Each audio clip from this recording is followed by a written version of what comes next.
Assalamualaikum warahmatullahi wabarakatuh, teman-teman semua. Selamat datang kembali di channel YouTube Lipsik Unpas. Kali ini kita akan belajar dan mengenal tentang bahasa pemrograman Pascal di modul kelima mengenai perulangan. Jadi, kalau kalian sudah siap, kita akan mulai dari sekarang.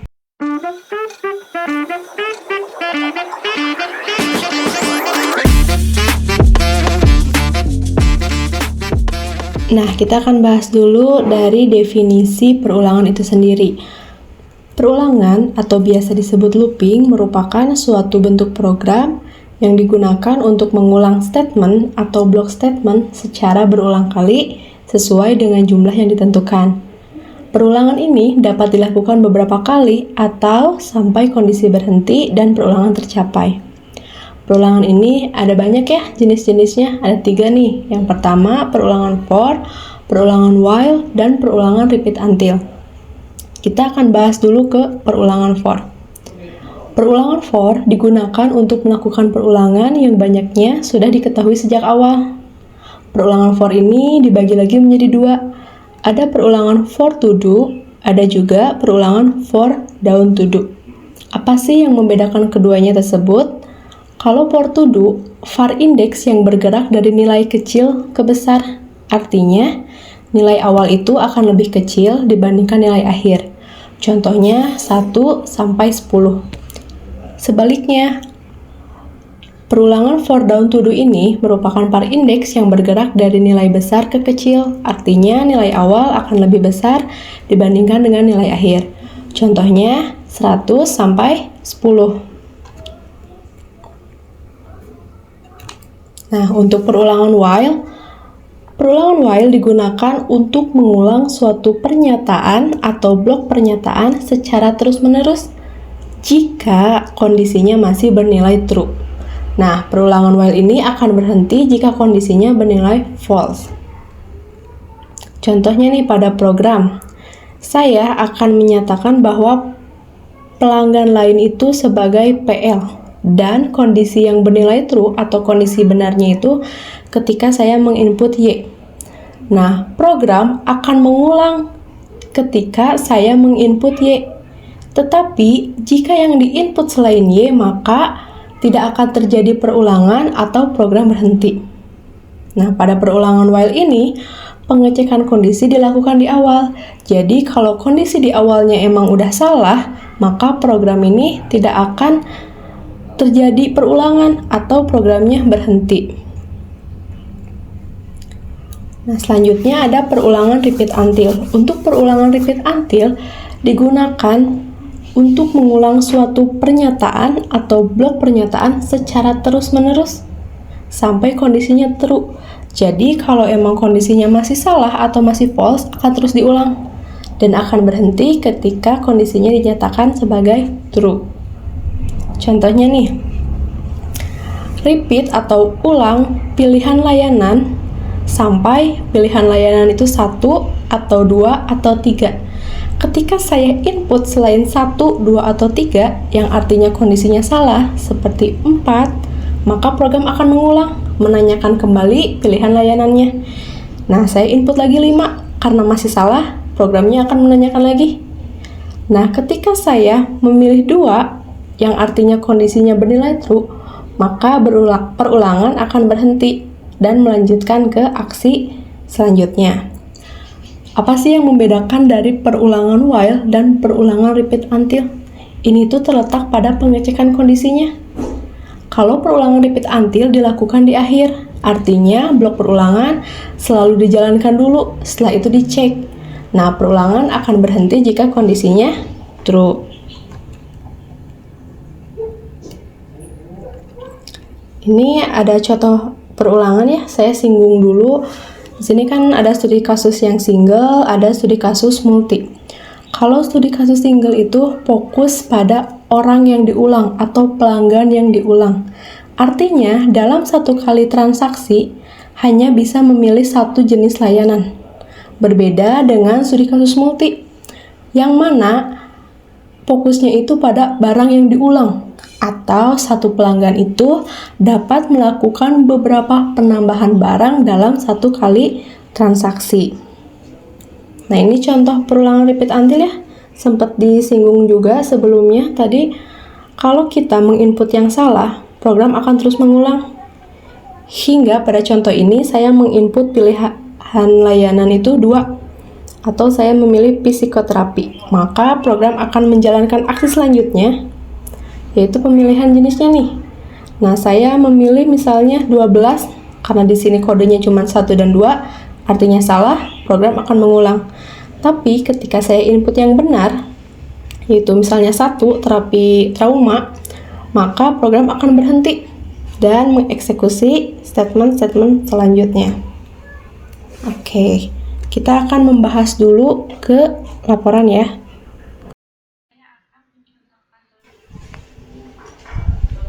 Di sini saya akan mencontohkan terlebih dahulu untuk laporan bab 3 tentang modul perulangannya dengan studi kasus multi. Oke, subbab pertama itu di 3.1.2 ada modul perulangan, 3.1.2.1 identifikasi komponen program. Seperti biasa, kalau kita mau buat program harus tahu dulu input, proses, dan outputnya. Nah, input, proses, dan output ini masih sama seperti modul kemarin, modul pengambilan keputusan. Tetapi pada bagian input, ada yang baru nih, poin 6 dan poin 7. Poin 6 itu untuk barang tambahan dengan variabelnya BT gitu. Terus Y or T ini merupakan pilihan nanti yang bakal kita input. Y itu sebagai ya, T itu sebagai tidak. Jadi kalau nanti pas ada barang tambahan dan pelanggannya memang mau menambahkan barang, berarti kita tinggal input Y. Jika pelanggannya tidak mau menambahkan barang, berarti kita inputnya T. Begitu juga dengan yang pelanggan lain dengan variabel PL gitu. Untuk prosesnya masih sama, outputnya juga masih sama. Nah, di tabel data nanti tinggal ditambahkan 2 poin tambahan tadi seperti barang tambahan dan pelanggan lain. Oke, diperhatikan untuk algoritma ya, saya meng-highlight warna kuning ini merupakan poin-poin yang ditambahkan gitu setelah modul kemarin dan masuk ke perulangan. Pada poin 2, kita kan sudah mendeklarasikan semua, tapi tadi ada 2 poin baru kan, jadi kita tambahin aja barang tambahan, pelanggan lain dengan tipe data chart. Nah, pada poin 3, kita harus nyatakan apakah ada pelanggan lain. 3.1, jika pelanggan lain sama dengan Y, atau artinya ada pelanggan lain, maka program akan lanjut ke poin selanjutnya. Selain itu, maka program akan berhenti. Nah, untuk poin kelima, saat kita memilih kategori, kita ini akan menggunakan perulangan repeat until. Jadi, pada 5.1 akan ada ulangi pilih kategori KTGR sampai kategori sama dengan 1 atau kategori sama dengan 2 atau kategori sama dengan 3. Nah, setelah masuk pemilihan kategori, misalnya masuknya ke kategori 1, berarti jenis barangnya celana. Nah, pada pilih jenis barang, kita juga akan menggunakan perulangan repeat until. Jadi, ulangi pilihan jenis barang sampai pilihan jenis barang lebih dari sama dengan 1 dan pilihan jenis barang kurang dari sama dengan 3. Kan pada studi kasus toko outfit culture ini kodenya itu ada 1, 2, 3. Di sini berarti kalau lebih dari sama dengan 1 dan kurang dari sama dengan 3 berarti rentangnya yaitu 1, 2, dan 3. Ini semuanya setiap pilih jenis barang akan digunakan perulangan repeat until. Nah, ini kalau kita masuk ke kategori 2 gitu, kalau kategori 2-nya sama dengan baju, 5.3.2 kita akan ulangi pilihan jenis barang juga. Begitu pula dengan kategori 3 yang jenis barangnya itu merupakan sepatu. Nanti pada saat pilih jenis barangnya kita akan menggunakan perulangan repeat until. Ulangi pilih jenis barang sampai pilihan lebih dari sama dengan 1 dan kurang dari sama dengan 3. Nah, setelah kita memasukkan jumlah barang, di sini ada yang baru, poin ke-7, yaitu apakah ada barang tambahan? Ini harus dijawab. Jika kita menjawabnya Y, maka program akan kembali ke poin 5. Selain itu, program akan lanjut ke poin selanjutnya. Jadi kalau nanti pas pelanggannya datang, terus ada barang tambahan, kita tuh bakal next-nya itu ke poin 5. Ke poin ini nih, ditanyain lagi mau milih kategori barangnya apa, jenis barangnya apa. Tapi kalau ternyata pelanggannya tidak mau menambahkan barang gitu, atau nanti sama dengan T gitu, maka akan lanjut ke poin selanjutnya, yaitu perhitungan total pembayaran. Nah, pada uang pembayaran juga kita menggunakan perulangan nih. Di poin 9.1, ulangi uang pembayaran sampai uang pembayaran lebih dari sama dengan total pembayaran. Kalau pada modul sebelumnya, ketika kita menginput uang pembayaran lebih kecil daripada total pembayaran, program tuh masih bisa jalan, tapi nanti di outputnya itu akan minus gitu ya. Nah, kalau di sini kita itu akan memastikan bahwa uang pembayarannya itu harus lebih dari total pembayaran atau sama dengan harga total pembayarannya. Nah, setelah kita menampilkan uang kembalian, pada studi kasus multi kita juga akan menanyakan apakah ada pelanggan lain. Nah, ketika ada pelanggan lain dan kita inputnya ya, maka akan kembali ke poin 4. Poin 4 ini dimulai dari masukkan nama pelanggannya dan diulang dari pilihan kategorinya seperti apa sampai selesai, seperti itu ya. Nah, ini untuk flowchartnya. Untuk flowchartnya juga yang saya highlight kuning, dan untuk garisnya gitu ya yang saya warna hijau, itu merupakan penambahan dari flowchart perulangan ini. Setelah kita mendeklarasikan variabel, langsung tuh kan tadi di algoritma nyatakan pelanggan lain sama dengan ya. Jika ya, maka bakal berlanjut ke nama pelanggan. Kalau false, maka program akan selesai. Nah, nanti setelah input nama pelanggan lalu ditanyakan kategori, kita akan mengulang nih repeat until sampai kategorinya 1, 2, atau 3. Kalau ternyata false, maka program akan mengulang nih ke atas, menanyakan lagi kategorinya. Tapi kalau true, nah misalnya kategorinya 1, terus jenis barangnya di celana, kita akan masuk ke pilihan jenis barang. Nah, pada pilihan jenis barang ini, kita tuh akan ada tangan ke atas sebagai kalau pilihannya itu false, nggak 1, 2, atau 3, maka akan ditanyakan lagi pilihan barangnya. Tapi kalau benar, maka akan berlanjut ke pilihan barang sama dengan 1, misalnya nama barangnya itu celana anak, harganya 50.000. Kalau false ke pilihan kedua, kalau false ke pilihan ketiga. Nah, pada modul kemarin nih, pilihan ketiga tuh masih ada tangan kan ke sini, tangan garis dari pilihan ketiga ke garis C1. Kalau sekarang enggak. Kenapa?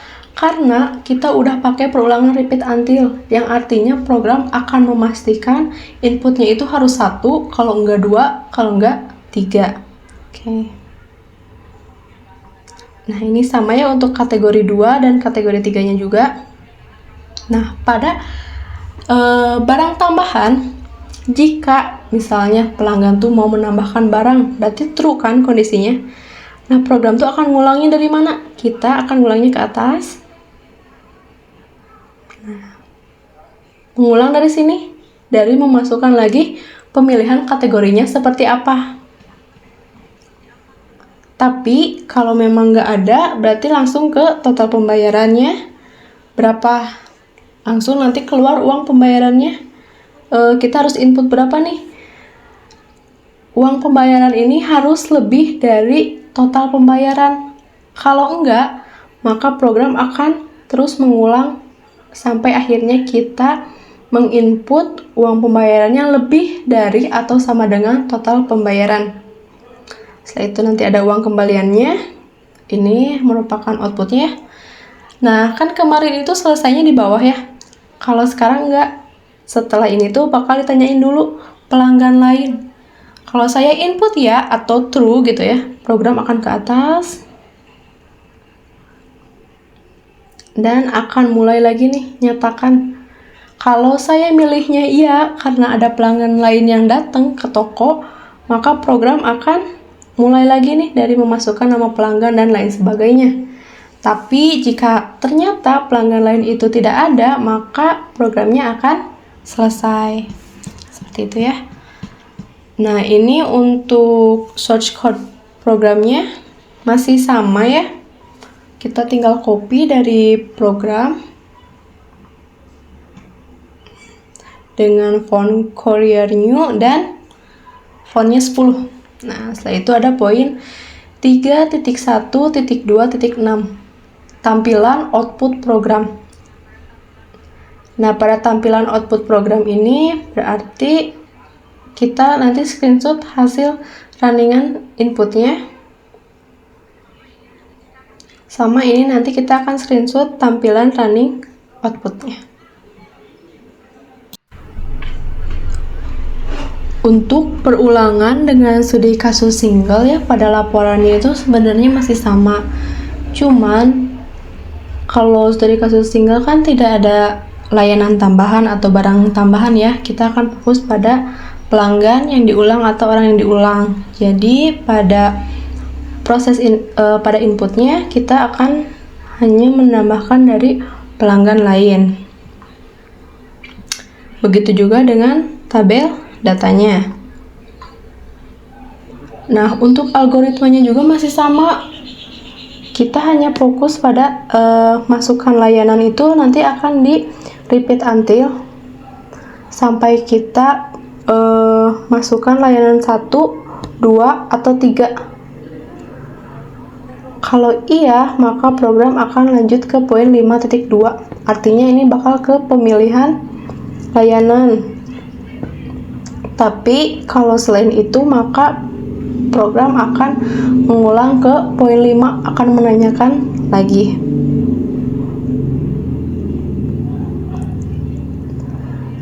Nah, nanti juga masih sama kayak yang tadi yang di laporan multi, akan ditanyakan karena ini studi kasusnya tentang klinik ini ya, klinik konseling gitu, klinik psikologi. Ketika memasukkan pelanggan atau pasien lain gitu, kita input Y, maka program akan mengulang ke poin keempat untuk memasukkan nama pasiennya. Tapi di sini pasien tidak bisa menambahkan layanan lain, tidak seperti pada studi kasus multi. Untuk flowchart-nya juga masih sama. Bedanya hanya di setelah nanti kita tahu, kalau tadi kan jumlah barang ya, di sini jumlah sesinya, kita akan fokus langsung ke total pembayaran. Nggak ada penambahan barang atau penambahan layanan. Tapi di sini tetap ada pasien lain yang dinyatakan di laporan modul 3 pada studi kasus multi itu sebagai pelanggan lain, akan naik ke sini nanti. Itu saja. Untuk yang source programnya juga masih sama, tampilan running programnya juga masih sama poin-poinnya. Nah, kita akan bahas mengenai program yang sudah ditambahkan perulangan tetapi dengan studi kasus multi dulu ya. Apa sih yang membedakannya? Yang pertama, kita menambahkan variabel baru yaitu BT dan PL. BT ini sebagai barang tambahan, PL ini sebagai pelanggan lain dengan tipe data char. Selanjutnya pada statement kita juga tambahkan PL. Jika kita input Y, maka program akan mengulang. Jadi PL sama dengan Y, while PL Y sama dengan Y do begin. Pada input, setelah nama pelanggan, kita akan tambahkan repeat. Hal ini akan mengulang pada pilihan kategori ketika pelanggan ingin menambahkan barang tambahan pada satu kali transaksi tersebut. Lalu kita juga menambahkan repeat until pada saat memilih kategori. Jadi, ketika program menginput selain 1 atau 2 atau 3, maka program akan terus mengulang, menanyakan sehingga memastikan kita menginput dengan rentang nilai 1, 2, ataupun 3. Nah, penggunaan repeat until juga digunakan ketika kita memilih jenis barang.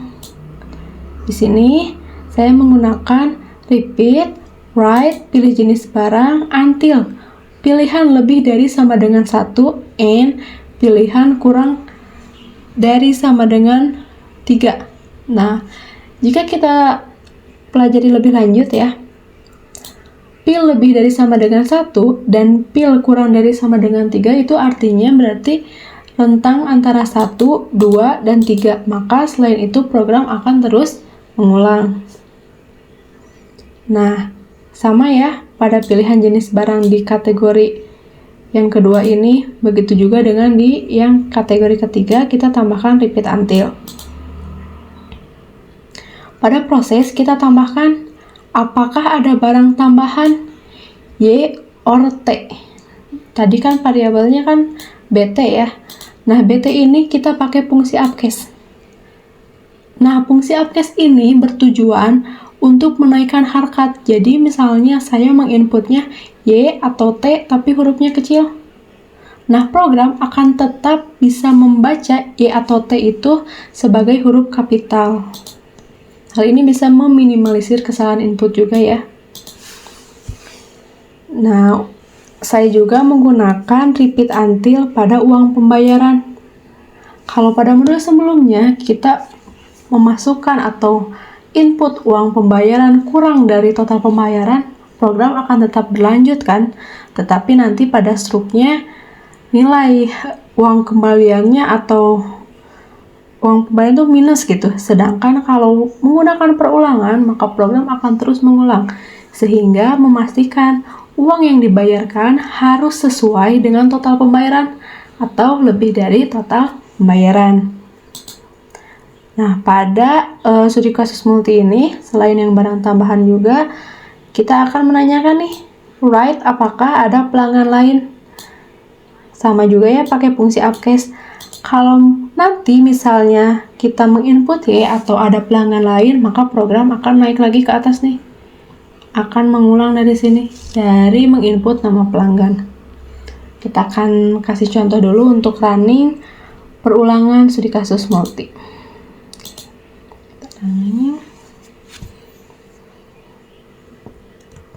Misalnya nama pelanggannya Taufik. Karena pada pemilihan kategori ini saya sudah menggunakan perulangan repeat until,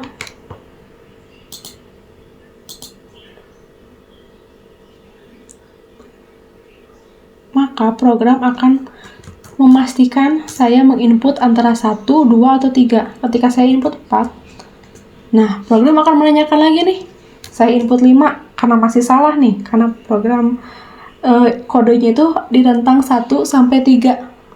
Tapi ketika saya input 1, program akan mengeksekusi aksi selanjutnya. Begitu juga dengan pilihan jenis barang. Misal saya input 4, salah kan? Maka program akan menanyakan lagi. Saya input 3, nah benar jumlah barangnya 1. Apakah ada barang tambahan? Ketika saya input Y, meskipun Y-nya kecil,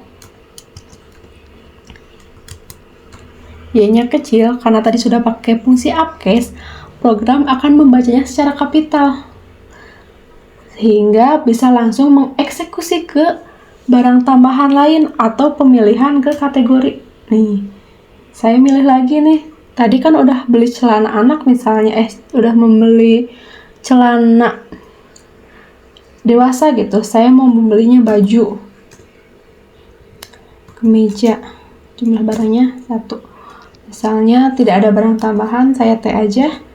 Nah, program akan berlanjut ke total pembayaran. Nah, jika uang pembayaran saya kurang dari total pembayaran karena sudah pakai perulangan repeat until, maka program akan kembali menanyakan.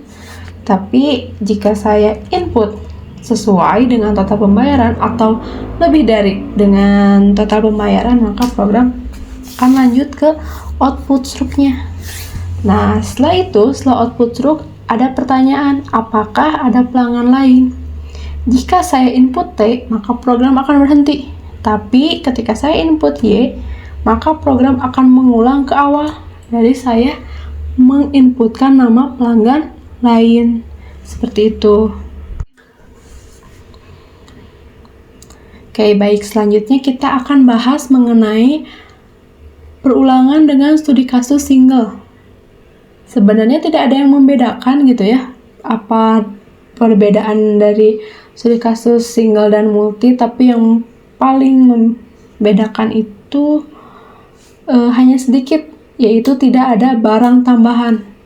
Karena saya ingatkan lagi bahwa pada studi kasus single ini fokus pada orang yang diulang atau pada pelanggan yang diulang. Jadi pelanggan hanya bisa melakukan satu kali layanan gitu dalam satu kali transaksi. Masih sama ya. Pelanggan lain saya deklarasikan tipe datanya sebagai char. Nanti pada statement ada PL sama dengan Y, while PLY do begin. Di inputnya masih sama, tapi karena tidak ada barang tambahan, jadi setelah nama pasien atau nama pelanggan tidak ada repeat. Sedangkan tadi pada perulangan yang multi ada repeat kan, karena untuk mengulang pemilihan kategori lagi. Untuk pilihan layanan, saya menggunakan repeat until. Sama ya seperti yang tadi. Untuk pilihan jenis layanan juga pakai repeat until. Dan uang pembayarannya menggunakan repeat until. Saya akan mencoba ngerunning. Oke, misal nama pasiennya AA. Terus memilih untuk, saya coba input yang salah dulu ya, 4. Nah, program akan mengulang karena menggunakan repeat until. Kita input 1, konseling pendidikan misalnya. Jumlah sesinya misalnya 2 jam. Oke, uang pembayaran yang harus saya bayarkan itu 600. Misal saya masukkan 500. Nah, program akan menanyakan lagi, akan terus menanyakan hingga saya menginput sesuai harganya dengan total pembayaran atau lebih dari. Misal saya masuk 600. Nah, beginilah outputnya. Langsung ke pasien lain, tidak ada barang tambahan kan. Jika saya input Y, maka akan mengulang ke nama pasien.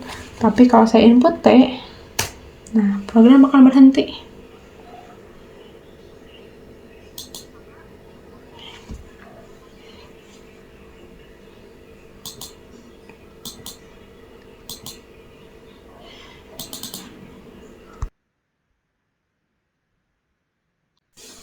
Cukup sekian yang bisa saya sampaikan pada video pembelajaran kali ini.